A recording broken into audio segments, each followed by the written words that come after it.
جب عراق میں کاظمین کے روضوں کا تعمیراتی کام جاری تھا تو اسی دوران انجینئرز کو زمین کی کھدائی بھی کرنا پڑی۔ کھدائی کرنے کے دوران انجینئرز کو پتہ چلا کہ زمین کے نیچے کچھ قبریں ہیں جو 800 سال پرانی ہیں، جو کہ امام موسیٰ کاظم علیہ السلام کے دور کی تھیں۔ انجینئر یہ دیکھ کر دنگ رہ گئے کہ اس میں جتنے بھی مردے تھے، جو لوگ وہاں دفنائے گئے تھے، کسی کا بھی کفن میلا نہیں تھا۔ کفن بالکل ویسا کا ویسا سفید اور نیا تھا جیسا کہ لوگوں نے انہیں ابھی دفن کیا ہو۔ یہاں جناب یہ سچ کہتے ہیں کہ محمد کے غلاموں کا کفن میلا نہیں ہوتا، زمین میلی نہیں ہوتی، زمن میلا نہیں ہوتا۔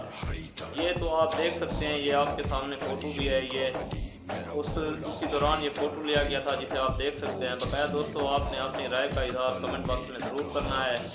ویڈیو کو لائک کر دیں، دوستوں کے ساتھ شیئر کر دیں، اگر ابھی تک فالو نہیں کیا تو فالو کر دیں۔ آپ کی محبت میں شکریہ۔ ملتے ہیں اگلی ویڈیو میں، تب تک کے لیے دیں اجازت۔ اللہ حافظ۔ اللہ آپ کو خوش رکھے، سلامت رہیں آپ۔